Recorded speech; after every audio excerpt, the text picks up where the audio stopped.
Good afternoon, ladies and gentlemen. Good afternoon, and welcome. Welcome to CK Stories from the Heart. I'm your host, Charles Zachary King, and if you found your way here today, I want you to know that was not an accident. That was an appointment. See, this show was born out of a conviction, a deep, unshakable conviction that every single person walking this earth carries a story inside them the world needs to hear. Not the polished version, not the highlight reel, the real story. The one written in tears and triumphs, the valleys and victories, in the places where faith met the fire and held on. Today's episode is built around a theme that I believe will change someone's life before we're done. Winning together, faith, healing, and community leadership. We're talking about transformation. We're talking about the courage it takes to walk through your darkest night and come out the other side carrying a torch for somebody else. And there's no better person to carry that torch into the conversation than today's guest. He is a man who looked depression in the face and didn't blink. A man who walked through the valley of addiction, health crises, and personal devastation and chose to let God turn every broken piece into a blueprint for purpose. He is a pastor, a life coach, a nonprofit founder, a finance executive, and a living testimony that your worst chapter is not your final chapter. Ladies and gentlemen, family, please help me welcome to CK Stories from the Heart, Leonard Irvin Jr. Hello, sir. Hello, how you doing, Mr. King? I am doing just excellent. Thanks for being here. Oh, I'm excited to be here. I had to sit there for a minute, like, man, he talking about me. I never heard such a great introduction like that. I appreciate you. Oh, yes. What would you like to say to our audience before we start? Uh Sit back. I pray that I leave a blessing and deposit a nugget in a very, raw, truthful, authentic way on today. Well, I want to tell you, I'm glad that you're here and I'm ready to dive into your story. And before we get into it, I just want to say to everyone that's on and that's watching the show at this point, I want to tell you, I thank you for your time. I appreciate you being here. And today's inspiration is definitely something that I think you guys should hear. So let's start. And let me just ask you, Leonard, Yes, sir. you grew up in Cleveland, Ohio, a hmm city with a rich but often tough spirit. What was life like growing up there, and how did that environment begin to shape the man you would eventually become? Man, life in Cleveland was interesting now that I'm an adult and I look back on it and I realized that at a very young age, I knew there was something special about me because I even started my own, I guess, a community store because it was right in the community. And I'll tell you a little funny thing. I actually had named it the HNIC store because Lean on Me was my favorite movie and inspired by Joe Clark. And so I realized that I wanted more, but never really knew that it was possible. Always had dreams of being a big time, business executive. I grew up with my mom watching soap opera. So I was kind of like enamored with Victor Newman off of The Young and the Restless, just being like a business tycoon. And so those are some of the highlights, but also what I learned in Cleveland that, uh, life and the devil, Satan himself, wanted to keep me in a place of poverty and keep me in a place of not feeling whole or adequate, unfortunately, that led me to the powerful story that I'm end up telling in a little bit. Okay. And when you think back on your younger years, who were the people or experiences that most powerfully formed your character? Was there a defining moment in your childhood or adolescence that you now recognize as foundational? Yeah, growing up, I didn't have a whole lot of what we would say like inspirational people. I looked at, typical basketball, football sports, and you kind of cling and admire to them. But like in my immediate purview, I wouldn't say that I had a positive mentor, but what I did have was a lot of drugs, a lot of gangs, a lot of murder, a lot of crackheads, and we used to call them fiends back in the day. And I always just looked at them, and even in my own family, unfortunately, I had people that never made the right choices or the good choices. So I saw a lot of what I know I didn't want. Mhm. And I was able to look at that and say, hey, I want to be the one that does something better. I had a little bit more of like internal inspiration, naturally cut from another cloth, as we like to say, that really allowed me to move into my purpose. Mhm. So you pursued a BA in information technology and then an MBA in finance. Mhm. That's fascinating intellectual journey. Yes. But what was driving you academically, and how did that educational path connect to your broader sense of purpose? Well, I'm the first person in my family to ever graduate with a 4-year degree. So I've kind of like always had like this drive to want to be different. And so when I accomplished that feat, the opportunity opened up for me to pursue higher and like even go further and allow, my cousins and everyone else in the family to know that, hey, even though we grew in the inner city, grew up in a community that they call the ghetto, the hood, you know what I'm saying? That I always loved education, always been good at math, just like a natural geek for math. And just, I'm doing accounting now. And so I learned that I can like focus on what I need to focus on and not be distracted. You know what I'm saying? I went to school 2 summers straight. Something I never thought I would be able to do at 19 and 20. Went to summer school so I can finish my undergrad degree in 3 years, whereas it typically takes you 4. So I've always been like willing to go the extra mile without even understanding the impact it was going to have later in my life. Wow. So, in doing while you're in school and you're now going hiring and getting your MBA, Hmm. and that's you said in finance, is that correct? Yes, sir. And so in doing that, how do you resonate that today with how things started in the beginning that's made you the outstanding individual that you are today? I got a thing that I like to say: you got to be trainable and teachable. And I feel like because I love to learn and I'm okay with being like corrected or, reprimanded or being rebuked, is actually so those things historically always make people shy away or want to stop or want to throw in the towel. Is like I put on my big boy underwear. I would say big girl panties, big boy underwear, and did what I needed to do, even though it hurt, even though it didn't feel good at the time. It pushed me into a place where I knew I wanted to come out of poverty, and I knew I wanted to. I grew up without having, central air. I grew up without having, we had a bad infestation of roaches in our house and rats at one time. So it's just all these things I've actually endured, but I always just wanted something more. Again, not knowing that it was possible until we're at today. Wow. So when did faith enter your life in a real and personal way? Not just religion or church attendance, but a genuine, living faith. Was there a moment, a person, or a season that opened that door for you? Yes, I remember when I had so I'm originally from Cleveland, Ohio, as you said earlier, but I had went to school in Columbus, Ohio for DeVry and for DeVry University. And I remember early on, I think maybe after like my first year, my mom had an episode where she was having a relapse of her own mental illness that she was dealing with. And I was in a debacle or topsy turvy, or I was in between about, do I go back home and kind of help out my siblings that I had kind of left in Cleveland as they were helping my mom go through her mental condition? Or do I stay in faith and believe God was going to do a miracle while I was still pursuing my academics?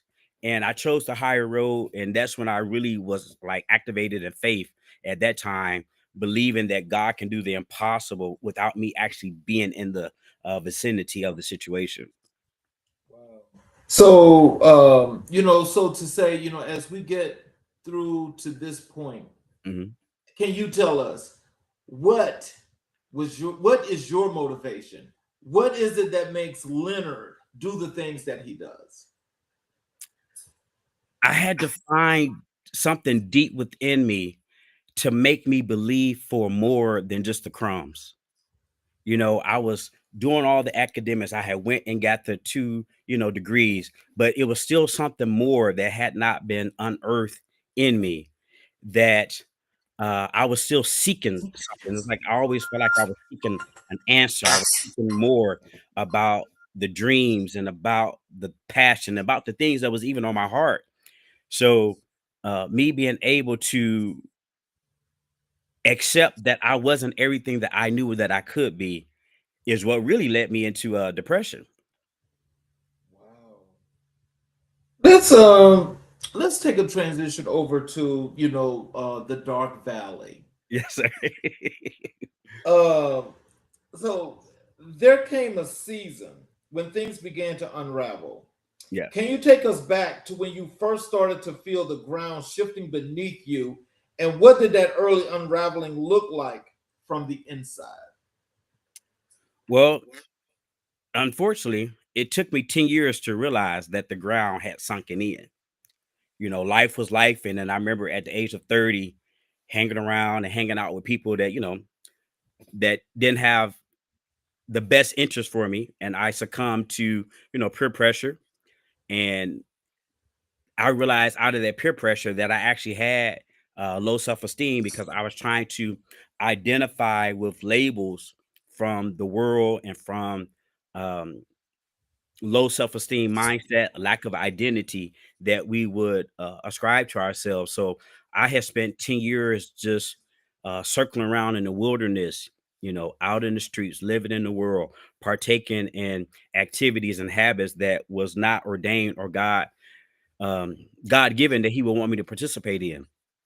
From the drinking, from doing the drugs, and just hanging out and to bringing the wrong people. So just so in that whole process, Mhm. like when you realized this, what like started to change? What was some of the things that you noticed and realized that you had to change? It was like I would think I was almost like 38. I was about 38 when like one day I just realized and woke up one day like, man, do you like see your life? It was like I had a come to myself moment, come to Jesus moment. It's like I was kind of experiencing like some like deja vu, like you got to remember something about yourself. And then I started looking back like, man, you ain't did X, you ain't did Y, you ain't did Z. Like what happened to all these goals that you had when you was 18, 21? You was gonna be this type of person, you was gonna have this set up. And it was like that bothered me, that scared me, that reality, it like made me paranoid because I realized, man, here you are like 8 years distracted, 8 years not in alignment, 8 years with anger, 8 years with frustration, 8 years with you being codependent on things and codependent on people that you don't need to be codependent on. That I had a breakdown. I really did. I had a mental breakdown because I didn't know how to get out of it. I didn't even realize how deep I had got myself into what I had got myself into, that it was like, oh man, you're a failure. You hear what I'm saying? It's like I threw out all the degrees and all the other accomplishments and the rewards and stuff that I had made. And it was like I just hit rock bottom because I realized, or I felt at that time, that there was no value in me still. Wow. You've been open about your battle with depression and alcohol abuse that makes tremendous courage to name publicly. Can you describe what that darkness actually felt like from the inside? What it was doing to your mind, your relationships, and your sense of self? Whew. It was a void. I can't act like there was any love there because it wasn't. I was void. I was empty. I was interesting. I was warm for everybody else, but Mhm. I was cold for me. Wow. I'm gonna say that again. I feel like somebody need to hear that again. I was warm for everybody else, Mr. Charles, but I was cold for me, meaning that my heart was pouring out and trying to still show up and be there for everybody else's transaction, everybody else, um, events, programming, like whatever. I was still even ministering, and at that time, I was heavy in the prison ministry, still going there and still pouring out and just pouring out. But I was pouring out from an empty vessel. I was pouring out from a dark, barren place that really had no fruit in it, Mhm.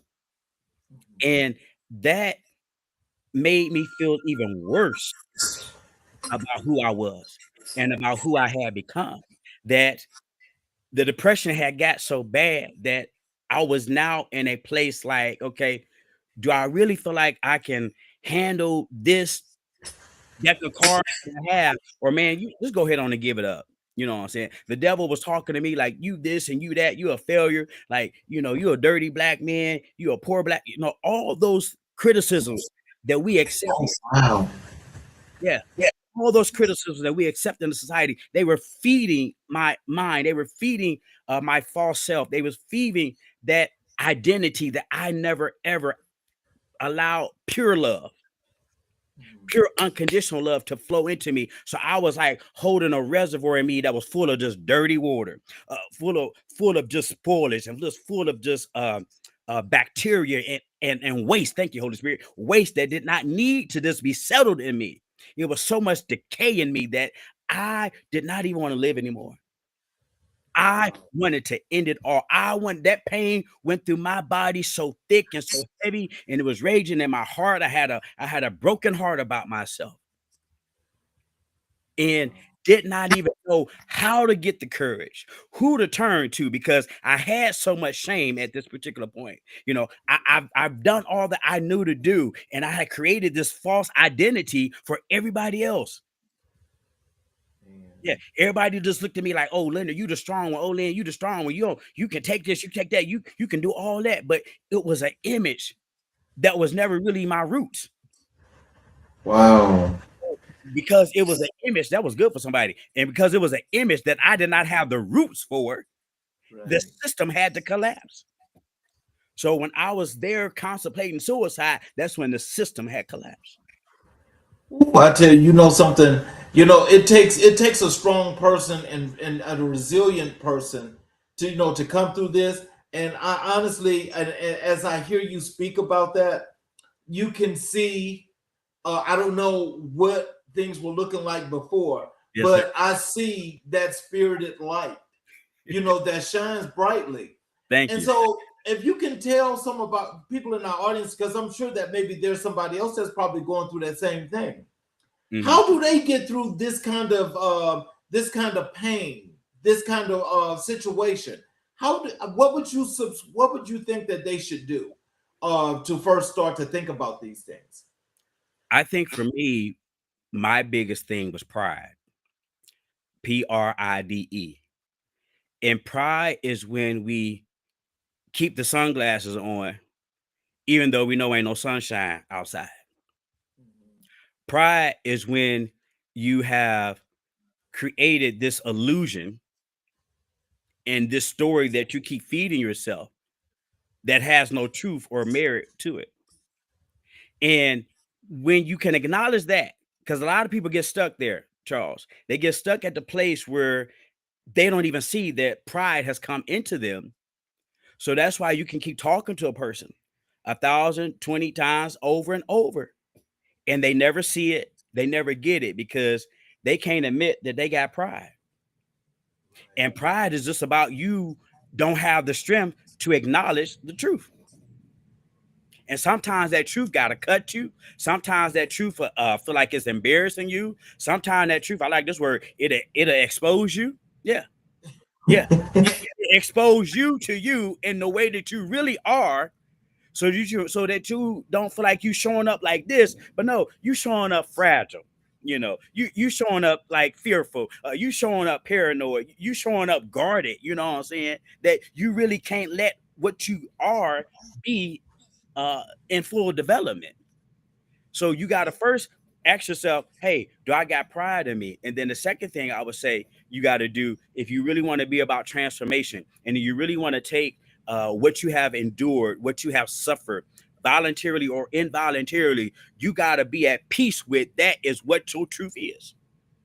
Mm. You got to be at peace that, hey, this is my reality. I was an addict at one time. I was a whore at one time. Oh, I was dysfunctional at one time. And I enjoyed being dysfunctional. And I enjoyed being chaotic. I enjoyed being just getting crumbs from the table. You know what I'm saying? That's the part you got to be willing to accept and acknowledge that that's where you at right there. Because when you can meet yourself right where you at, that's when you're on your way to transformation. When you can meet Ooh. yourself right where you know that you have been at, not where you thought you was at, not where you people can lie to you and pump your head up and deceive you too. No, it's about when you really come eye to eye with yourself and you see that you know what, I'm lying to myself. No, everybody taken from me, and then you realize that you just been like a flunky. You just been like this low wage earner in society and community that you just been giving and giving and giving, and all these smoochers and all these mosquitoes and all these ticks just sucking blood out of you and sucking your energy and sucking your worth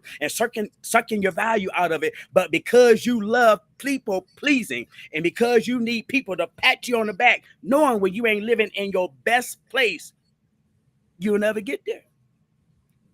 Yeah, Wow. you'll never get there. So I want the people that's listening, I want you to ask yourself, first of all, do I have pride living in my heart? And then after you answer that question, tell yourself, what's your real truth? Wow. I mean, you know what? I love all that because, I've actually come across a lot of other people that I kind of like get that feeling and that vibe from them.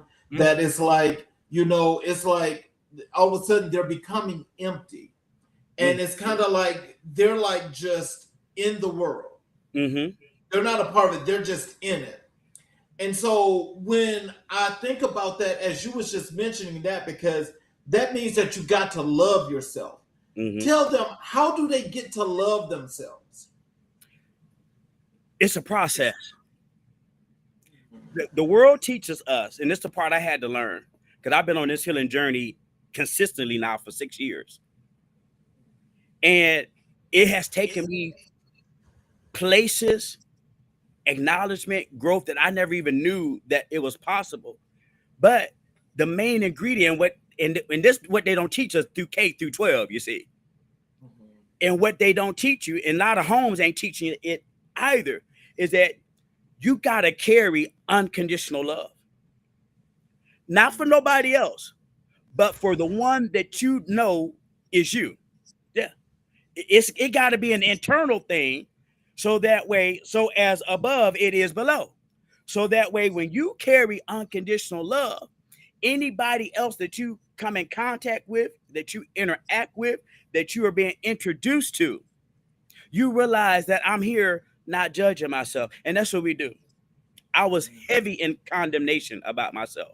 Even when I was trying to get better, condemnation, and then the devil himself coming, talking and whispering in my ear. And then you see people who benefited from you being at a low place, at a sunken place, at a place of not just winning, as you said today, about winning together.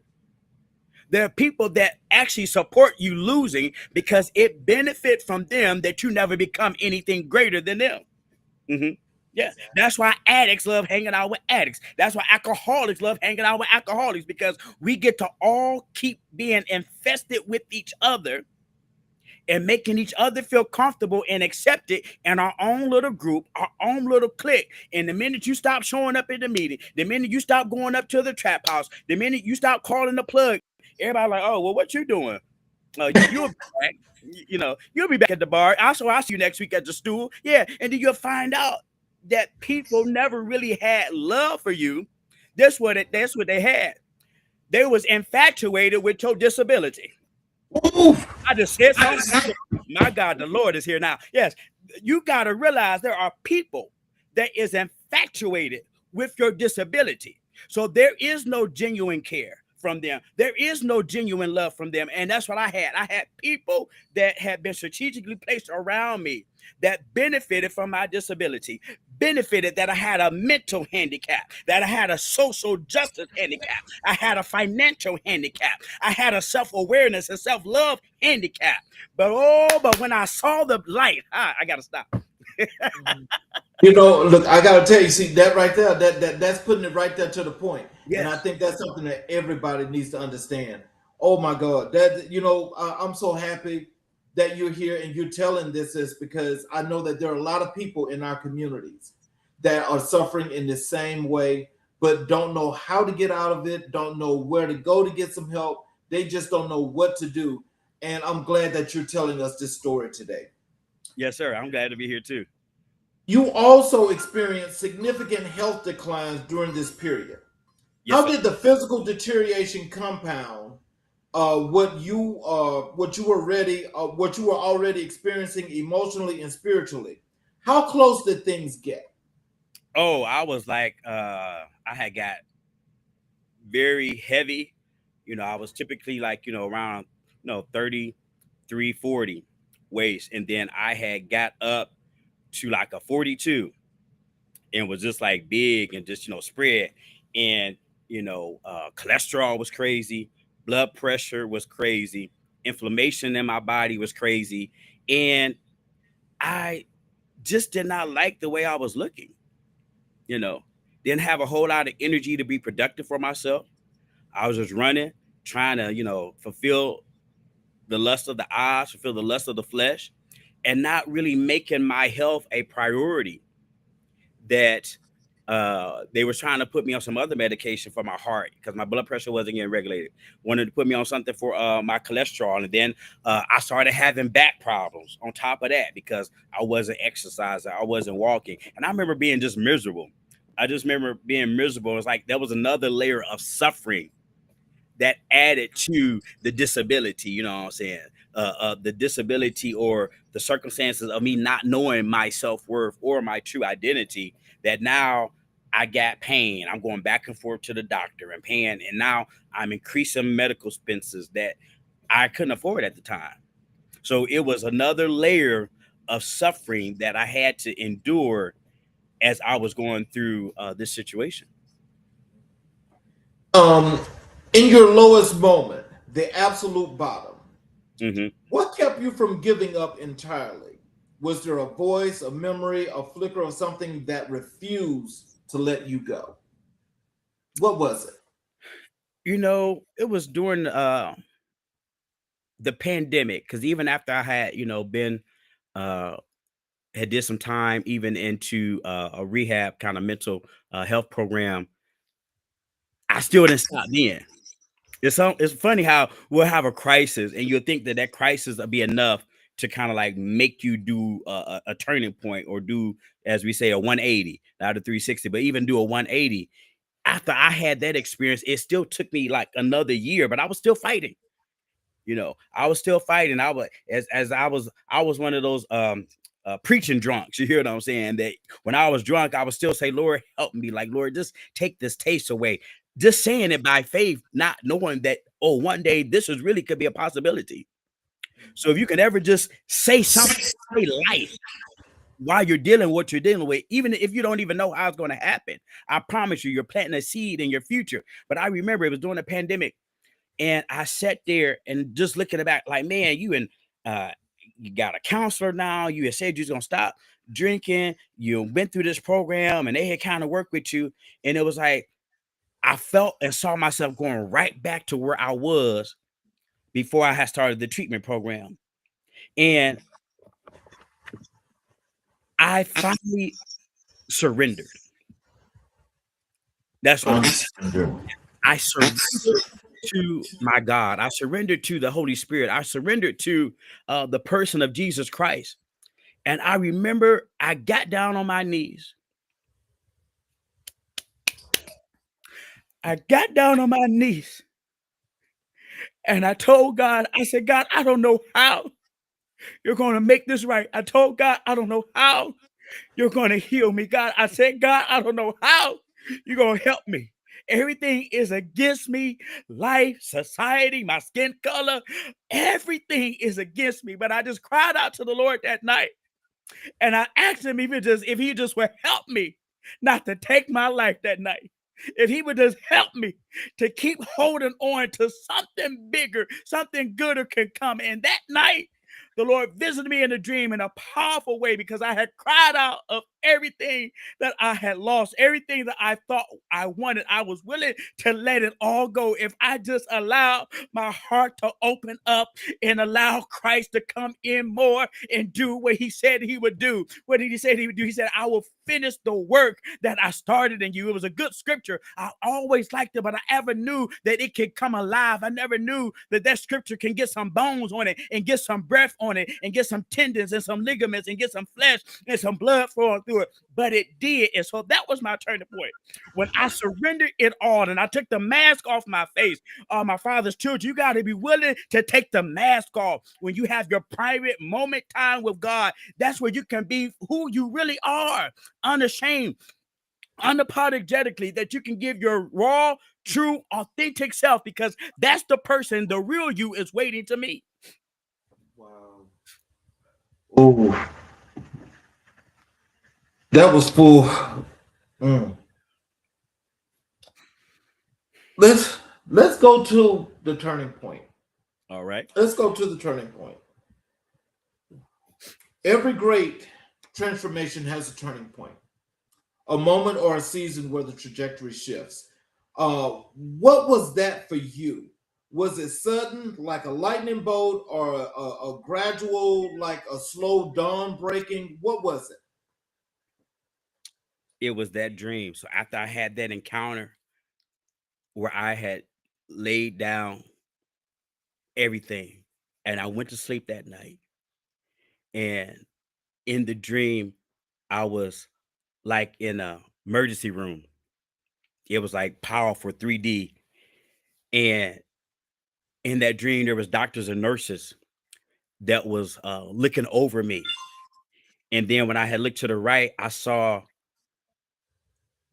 an enemy that had been chasing me. And that enemy was defeated in the dream.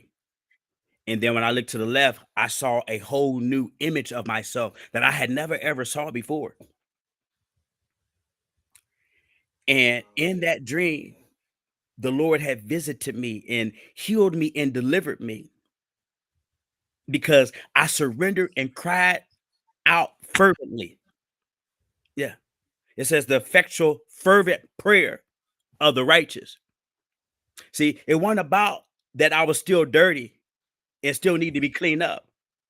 I was right because I accepted by faith what God said that I really was. And so the Lord honored that. And when I woke up that next morning, it wasn't until about 12 o'clock, 12 noon. Thank you, Lord, for apostolic government. It wasn't until 12 noon that I realized that he had taken the taste out of my mouth in one night, in one moment of interaction with him. Because I would normally wake up and have to have a black and mild every day. That's how bad my nerves was. I had to have it. And I was walking around the house and everything. I'm like, oh my God, wait a minute. You ain't even craving that thing no more. Yeah. Got so stressed, I was buying singles, even smoking cigarettes. That's how bad my nerves had got. The cigarette desire had gone. Yeah. The desire to even drink was gone in an instant. That God had taken the taste away. He had honored my surrender. And I was like, wow, I can't believe I'm done. And that was the moment that ignited the passion of my transformation. How did you encounter healing, both spiritually and physically? Walk us through that process, actually, what it actually looked like, and who or what was the instrumental part in your restoration. I this is what I had to realize, and I want to let all the listeners know this. They taught us something wrong as a kid. And they made you think that you only needed a village as a kid. Because they say it takes a village to raise a kid. But what they did not tell you is that even as an adult, you still need a village. You still need a support system and people that have no investment or investment in you besides seeing that you win. It ain't about them trying to take, it ain't about them trying to sell you anything, ain't about you trying to purchase anything from anybody. But it was when I realized that I still needed a team, I still needed a village. And through prayer and asking the Lord, and I had to get a counselor. So yeah, get you a counselor. I always encourage men to keep you a counselor. Yeah, don't just go because you got one situation. No, go, especially if you're a person of color in the climate that we're living in. The major thing that Satan always wants us to die from is a heart attack. And that ain't nothing from you dying from a broken, unhealed heart. So we got to get back to letting people know, especially men of color, that you can talk about life in a safe place and not feel like you are off or you're weird or all the other low level labels that we take on to never ever feel like we can see and be our true authentic self. So I started reading books. I started talking to people. I started paying for life coaches. So I really just opened myself up to, again, being trainable and teachable because I ain't never been here before. So, as you say that, I mean, what are some other suggestions you can make to men of color? Especially when it comes down to these situations, as you mentioned before, which is so true in our community. Mhm. Not wanting to talk about those feelings, what you're feeling, the emotions, things of that nature. What can you suggest that they do to, at least when they think it's happening, to do something about it or to get ahead of what may be to come?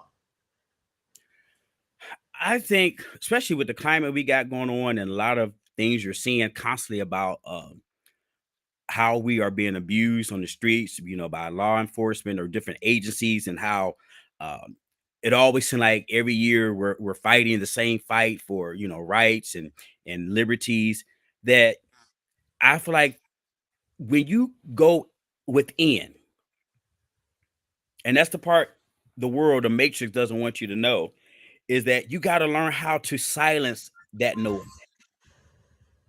And I'm not saying that you turn in the other cheek, but what I am saying is that if every time you are emotionally or psychologically intertwined with chaos that the media and the government and institutions that are supposed to protect your civil liberty, and you realize that is not happening, you have to then internalize what you know about yourself. And sometimes what you know about yourself will never ever be said on a news outlet. It'll never ever be said or written in a newspaper. It'll never ever be said on a reel or a social media post. So that's when you have to come and understand that you are beautifully and wonderfully made in the likeness of your creator. That you can drown that noise out so that your life does not become a statistic, because that's all it's really about. Satan just want men, especially black men, he just wants us to be a statistic of what we could have been and what we never did get, and how we still have not, risen up to the place of elevation where we know that we can be in this society as a class of people.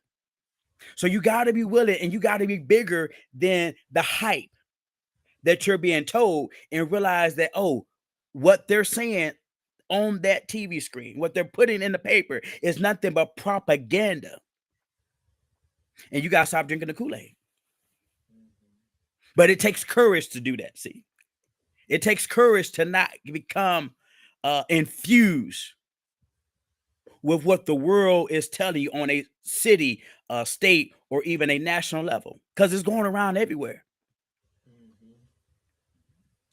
How did your faith itself transform during this season of healing? Did your understanding of God, of prayer, and of your identity in Christ deepen or change in ways you didn't expect? It deepened because what I thought faith was for, I wasn't using it to its maximum benefit. You know, faith just go to work, faith just to, be the typical 9 to 5. But the faith I have now has catapult me into being a transformative leader. The faith that I have now have me believing for a big international vision that I'm creating called the community of wellness.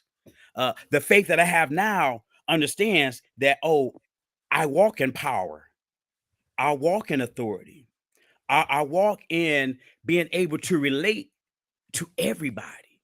Yeah, because everybody got a story. And because I can hear and I can listen, oh, that makes me powerful. So my faith now is I can listen to what you don't realize nobody else will want to listen to you from or listen to you about. Yeah. I'm that guy. Yeah.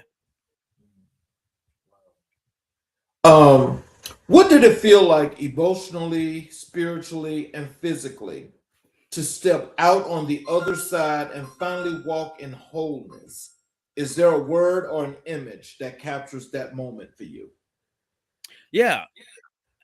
I'm gonna keep it real. It's scary. And it's scary because this, and I see visions of myself at times. It's like I'm like this new puppy, that finally opens up his eyes and like it goes outside for the first time because I've had a dog and I've done this before. And it's like you're just looking around and just, sniffing the air and trying to, discern what is this and what's happening. And so that's the part where you take your innocence back. You don't allow the transformation to scare you, but you get the innocence of your childhood that was taken away. And this is how you know the innocence of your childhood has been taken away because you got fear. See, because you got fear living in you, the innocence of your childhood was taken away.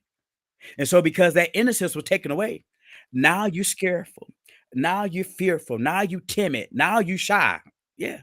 I don't know where we get that word from, but yeah, all those things that would keep you from evolving, I had to realize no longer is my portion, no longer is my inheritance. You see what I'm saying?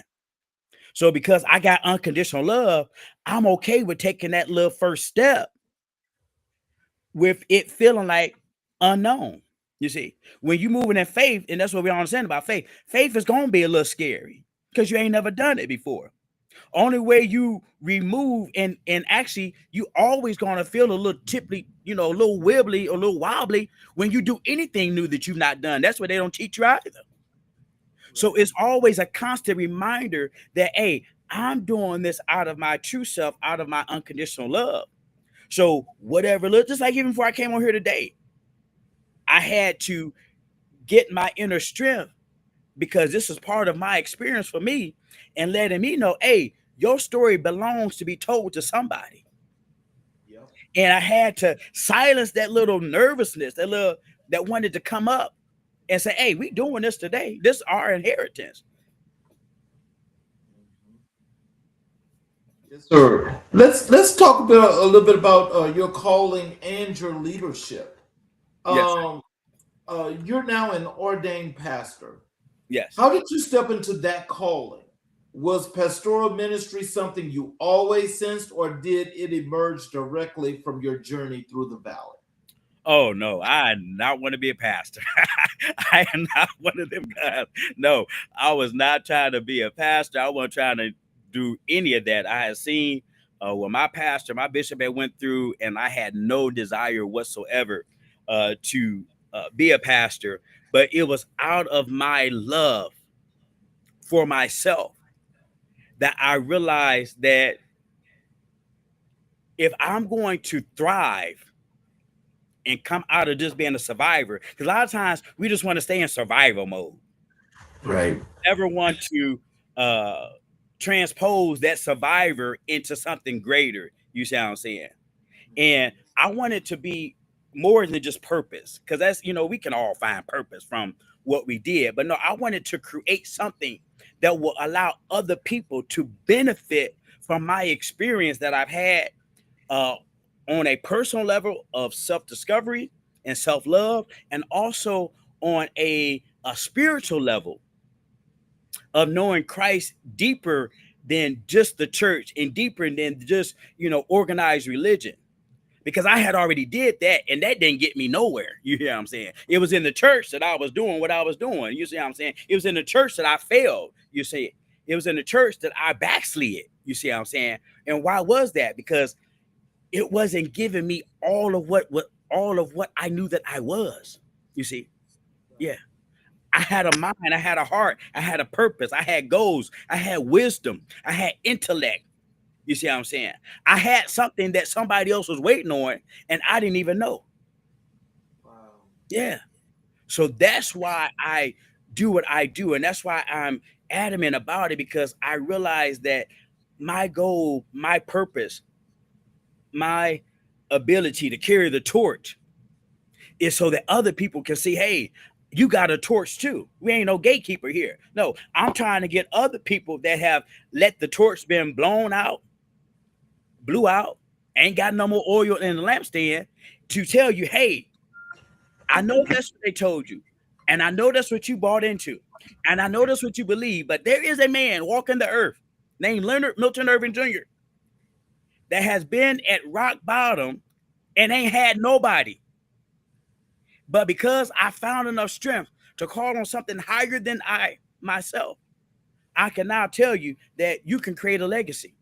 I can now tell you that you can create empowerment. I can now tell you that you can build something in the earth that'll last longer than you, because you've done more than just told your story, but you're putting your story into action and creating avenue and curriculums and teaching, so that people can understand why your path was your path and they can relate to it. Right. Oh, wow. You're also a certified holistic life coach.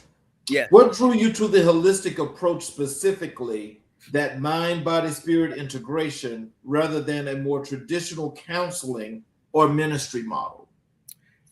Because when I looked at my family and I looked at all the suffering that I endured, then I looked at all the generational curses and all the generational trauma, the sicknesses, the low self-esteem, the mental depression, the more morbid people that was in the family, and how we all at one point experienced some type of social injustice.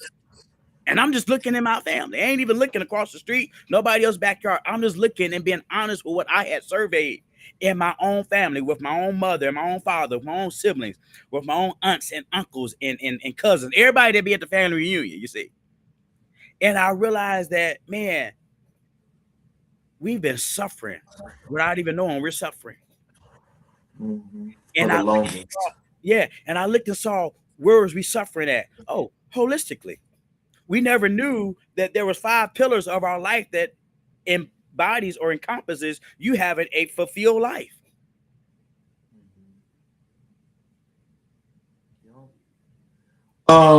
You're simultaneously a senior finance executive, a pastor, a life coach, and a doctoral student pursuing your doctorate in pastoral counseling.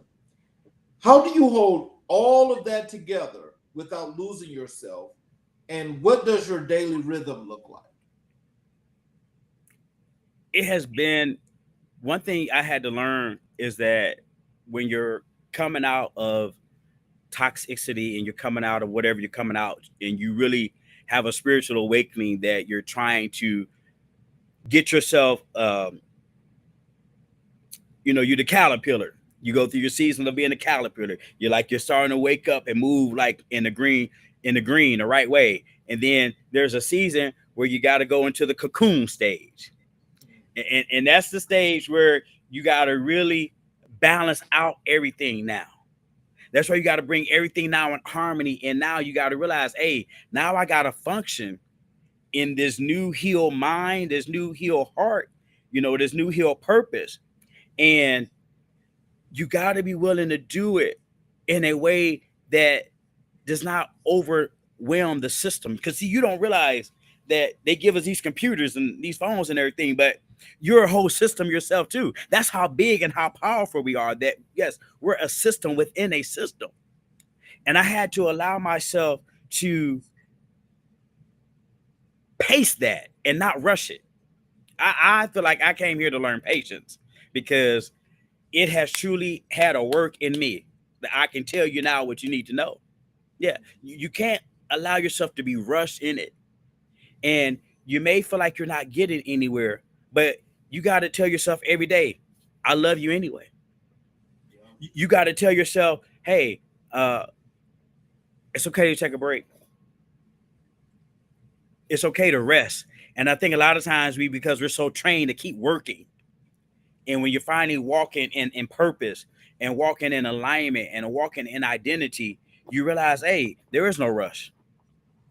That's the grace that you get because you have unconditional love. Because if you're not in a place where you are in control, and remember, I was pouring out empty. So my routine is all about being balanced and being present in the moment. And when I'm present in the moment, it makes me more aware of, is this the day to is this the day to fast? Is this the day to go walk outside in nature? Is this the day to spend longer in prayer?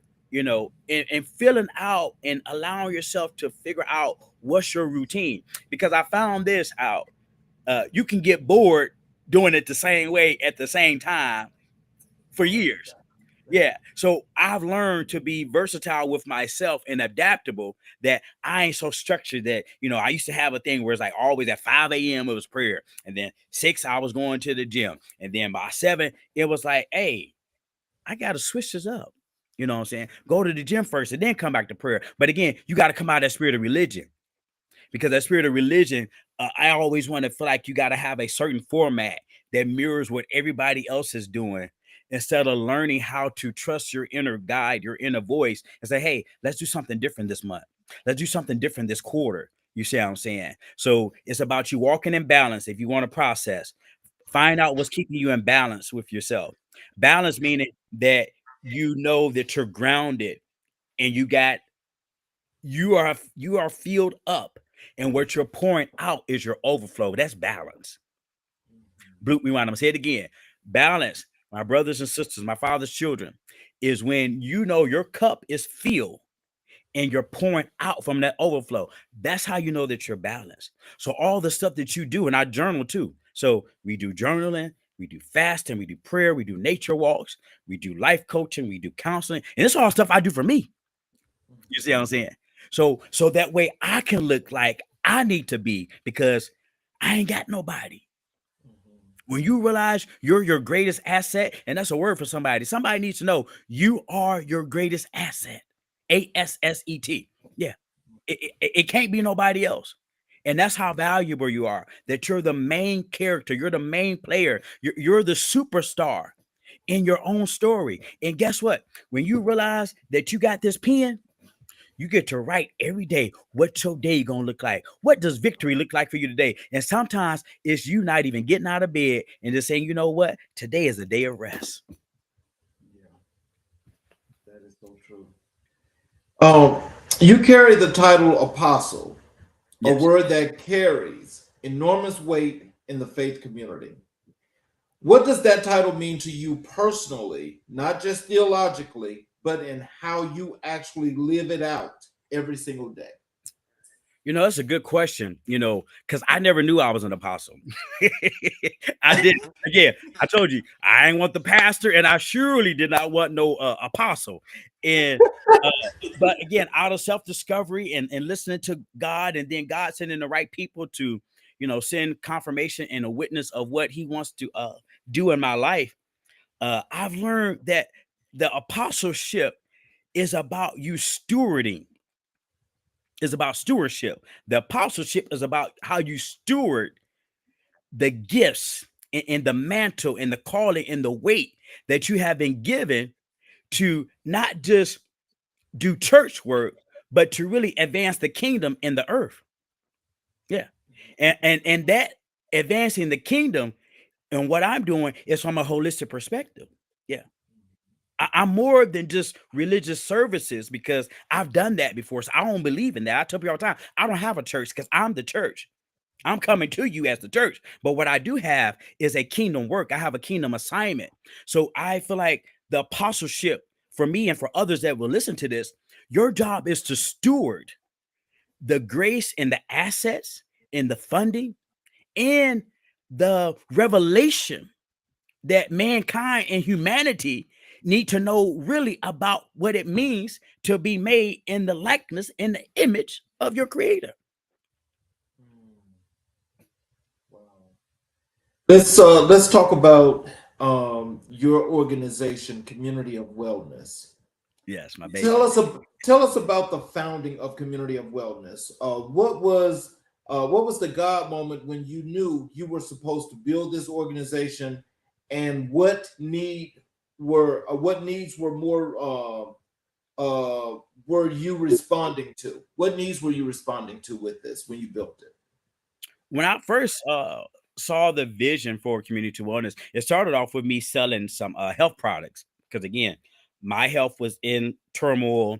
I was trying to figure out what would be the best way to get me back, organically. I knew I didn't want to be on more medication. So my heart was open up to see what are some more natural ways, what are some more organic ways, some more ways that will not require me to be putting more pharmacia inside of me.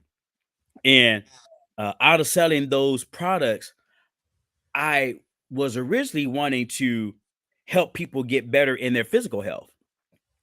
And out of me talking with people, and people was, buying the products, and it was called It Works.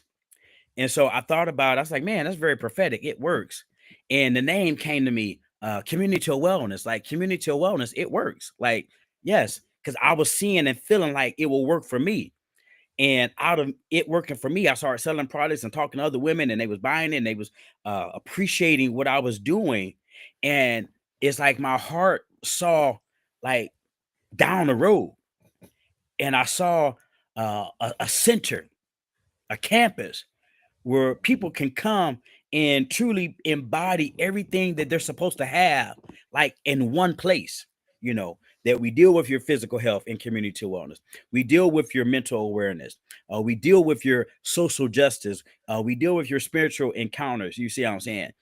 And all of that became like the brainchild, became like the birth of the vision to be the worldwide sanctuary for the family structure. And out of the family structure, I want to help people live in their authenticity.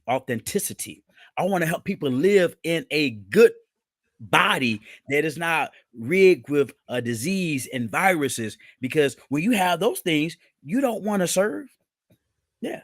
When your body is not in its best way, you're not activating that creativity and that imagination of you being able to see in the future and establish something and build something that other people can collaborate and be part of, and the community can be strengthened too. So when I built community wellness, I saw people like you and I, Charles, that needed a place, a safe place. I saw women that had been battered and abused, and saw young people that have been neglected or molested or taken advantage of. Because I've been there before too. I understand all of that. So I saw a safe place where it could be a sanctuary, regardless of your color, regardless of what your economic status is, regardless of how you began. I wanted to show you how you can end totally contrary, totally opposite of what you thought it was going to be like.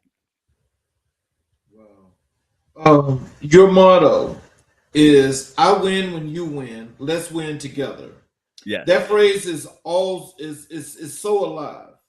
What does it mean in actual practice in the programs, the relationships, and the daily work of Community of Wellness? That means that I understand that there's a part that I can play with you being an author, and understanding that in your authorship, you're going to need some supporting characters. So when I say I'll win, you win, let's win together, that's me making a plea. That's me making a call to action and saying, hey, I know you want to do something great. I know you want to be this person for your family. I know you want to be this type of king, this type of queen, this type of leader, this type of provider, this type of statesman, this type of general. And I believe that what I have been given to build and to birth and to put into the marketplace can help edge out and sharpen up and refine your own story, so that you can go out here knowing that you've been buffered and that you got a system and you got people and you got infrastructure and capacity, that what you start, it can be sustained, and it ain't crumbling after a year, it ain't crumbling after 6 months, and then you'll also even get started, because some people never get started.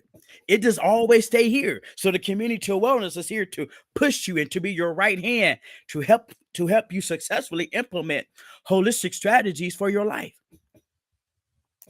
So, who does Community of Wellness serve, and what does that service look like on the ground? And when you close your eyes and you look 5 or 10 years into the future, what does the full vision of this organization look like? Right now, um, we're serving the grandparents. And I had to realize, I had a couple, hiccups and bumps on my head to realize, like, okay, you have a vision, you know what you want to do, but it's like, what's the roadmap? What's the path to get there? And so I'm very passionate about, men's ministry, men's health, men getting themselves back into where they're supposed to be in the family structure, because we are or have been removed from that role of leadership in the family, in the community. We ain't at the table where decisions need to be made or policies are written up about us. So what I've started doing is working with the grandparents and getting them, because grandma, grandpa, they hold the family together. Yes, they do. And so I'm pouring into grandparents right now and building them up and showing what role they play in restoring the family unit, so they can have their legacy intact, so they can have their lineage intact, so that way we can then go to uh the young woman that's out here struggling with what she wants to be and struggling with what does a woman look like that is sanctified, a woman that is virtuous in 2026, because we got a lot of images that doesn't kind of like meet the bar, and the bar has been raised so low that women are categorically tired, that they just letting whatever go on amongst each other and don't really have nothing to say that will bring uh the woman back into alignment where she even wants to be a mother. Yeah. And so we're going from the grandparents to the women.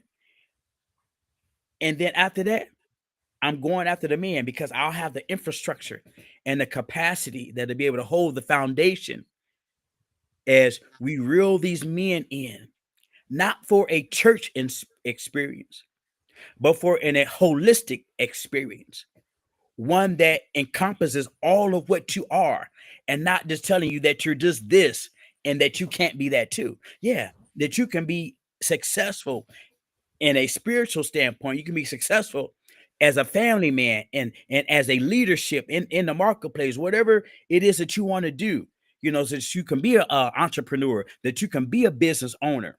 So in the fullness of time, I saw that there was campuses for each one of our 5 pillars that we have. There was a campus for the physical health, a campus for the social justice, and you come there to learn, and you come there to be an activist, not for nobody else, but for your own life, so that way you can leave out of this off of this campus and go out and make impact. I'm here to make impact with leaders. I'm here to raise up other leaders that never knew there was leadership potential in them. And so we got this big old campus, and then we're coming together as a community. We're coming together as a family, dealing with whatever it is that has been taken or robbed out of the family, that all these bad habits and all these curses and all these isms and lies that's been passed down from generation to generation. No, we are disrupting that here in the community of wellness. Yeah. We getting our clap back, we're getting our fight back, and we're understanding that we ain't scared to have a big vision. And that's why I want people to be able to be at peace with dreaming big and thinking big, because it's enough that we ain't got to have a crab barrel mentality, that we all feel like we all can eat, we all can glow up and blow up, and then still have enough in our storehouse that something can be left for generations to come after us. That's the future of community wellness. That's what I'm building right now, and that's what I'm doing in the meanwhile. Wow, I love that because in having that layered structure, and Hmm. I'm assuming that when you visualize this like 5, 10 years down the road, like how do you visualize this looking at that point? Because I think as you start to build, especially with the different structures that you want to do, especially for the different groups, the men group, the ladies groups, and so forth, Hmm. how is that? What is that going to look like 5, 10 years down the road? I hope in 10 years, shoot, we lease in like 12 states. Oh wow, okay, Yeah, okay. I want to have this model so locked in that it can be like how they do McDonald's or H&R block, that they got the base model, and now that model can go to every community that is underserved, every community that has been overlooked, every community that has been rejected or put into an incubation, that Hmm. ever flow and thrive, that we become that bridge, we become that system that people can come out of the matrix and everything that's fallen and false about this world, all over the world. Wow. Well, I like that. So let's go to here. My final question for you is I want to ask you about your legacy and your closing wisdom. Leonard, we're coming to the close of our conversation, and I want to give you the full floor. Three-part question. All right. What do you want your legacy to be when all is said and done? What is one word, just one of wisdom for someone sitting in their darkest valley right now? And what is the message you want to leave with every person in the CK Stories family watching or listening today? Okay. Huh. Loaded. But I love that. Uh, for me, when I think about legacy, and that's another reason why I'm like adamant about my physical health, is because I want to see the fruit of my labor. Not that I'm sitting at the top, or not that I'm even in charge, but I build it up so that I can see how other people were able to take it on and take it over and keep it going. That there is a transitional leadership for what I'm doing. That's the legacy that I want. I want it to be that, oh, I founded this, I established it, but I knew how to open it up and allow other people to come sit at the table. Mhm. And that it went to where it needed to go, not even on a national level, even international. I got a lot of people in Pakistan and different places in Africa that needs community wellness. So my legacy is that I want to be that I learn how to empower people by creating empowered communities. And then your question about wisdom, and somebody that's in a Their dark, darkest moment. Their darkest moment. and I think you said you want a one word, one word that I will want a person to know: love. That is the one word that I will give someone, that no matter where you may be at, whatever cage you may be in, whatever uh, trial, tribulation, you may even be in the doctor hospital right now listening to this. But the one word I want you to hold on to, the one word I want you to digest and let it be a part of you, even if you don't know how that's going to look like, but get started, is love. LOVE.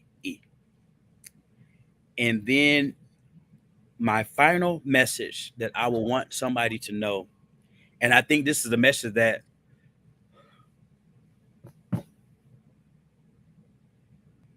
this is the message that I would want myself to know. And this is the message that I wish I had known this a long time ago. And this is what I want you to know. I want you to know you are worth being made whole. That's the message. You are worth it. Not, and this is what we do. We see it for everybody else. Oh yeah, bless them. You want them to have that, but I want you to know as an individual, based on your own social security number, based on your own birthday, based on your own name, that you are worth being made whole. And whatever that takes, and no matter how long it takes, and no matter how many hiccups and setbacks and trials you got to go through to get to where you want to be, do not give up on your dream. Do not give up on that thing that you thought about when you was 10, 11, 12, before life had started lifing, before you even knew about all the dysfunction that you may have been born into, and then you didn't realize or understand that you was like the generational curse breaker. I want you to know that you are worth being made whole, and you are worth the investment. You are worth whatever it takes, and whatever you got to cut out, whatever you got to let go. Because when you let go, what does not serve your purpose or serve your highest good, the one that I fell in love with, the one that controls the wind of the sea, the one that makes you the head and not the tail, the one that'll raise you up to be the lender and not the borrower, the one that'll take you on a journey of transformation, that you'll come out flying high like an eagle. You'll come out flying high, transforming, looking good like a butterfly. You'll come out with so much courage like a lion. You'll come out with so much perseverance like a beaver, that you can build up everything that you thought was taken away. That's the message I want you to leave here with, knowing that you are worth being made whole. Thank you, Brother Charles, for having me on here today. I pray that something I have said and released upon this platform, upon your podcast, has been a blessing to you. I just pray that God continue to strengthen you. I just pray God continue to give you the wisdom that you need to bring all the expansion. And I just pray that God meet the needs of the budget for your expansion. I see there's some things that you want to do for yourself, and you're looking at budgets and numbers, but I come as a messenger and I leave this blessing to you, that everything that you want, every desire that you have, it shall be fully funded, and you will not have to go into debt, EBT, to do what you want to do for the community. Yes, and I see the Lord saying that there is more help coming to help you move further in the vision. Yes, there are people that are coming to help expand the work that you are doing, and I'm so grateful to God that He has allowed our path to cross, because I'm excited about your future. I'm excited about what you have done, and I'm excited that you took a chance on a black man called Leonard Irvin Jr., that you would share your platform with me. I'm so honored and blessed by this opportunity. You have no idea yet the impact that you made on me today. I love you, brother. Look, and I love you too, and I'm just like, oh, this was really powerful. In close, well, after I close the show, do you have a few minutes to stick around? Yes, sir. Yes, sir. I want to thank each and every listener that's been here today, that's listened to the show and has taken part in what we've done today. You've heard Leonard's story. This is what CK Stories from the Heart is about. This is about, that safe space that's been created to give all of the people that's got a voice in that story to tell, to come here and to tell your story. This is what I think people need to get. This is what people in our community need to understand, that when it comes down to it, we've got to be there for each other, and we have to continuously build and unification. In closing, I want to say this. I want to do this monologue. Leonard, on behalf of every person watching and listening right now, thank you. Thank you for your honesty. Thank you for your courage. Thank you for refusing to let your pain be the final word in your life. What you share today is not just your story. It is a mirror for someone out there who needed to see their own reflection and realize there is a way through. That is the power of authentic storytelling. That is why CK Stories from the Heart exists, not to entertain, to transform, not to impress, to connect. Yes. Every valley you described, someone in this audience has lived. Every victory you claimed, someone out there is still fighting to reach. And because of today, they know it is possible. I want you to speak directly to you, friend. Yes, you. Wherever you are right now, your story is not over. Your darkest chapter is not written in the ending. There is a Leonard in all of us, and there is a wholeness available to all of us. Reach for it. If this episode blessed you, and I believe it did, please like this video, subscribe to the channel, and share it with someone who needs to hear it today. Your share could be the lifeline somebody is waiting for. I'm your host, Charles Zachary King, and this has been CK Stories from the Heart. Until next time, keep telling your story, keep walking in your purpose, and remember, every story matters, every life counts. This is your story. God bless you. We'll see you next time. Y'all have a great evening. We'll see you next Sunday. And I thank you all.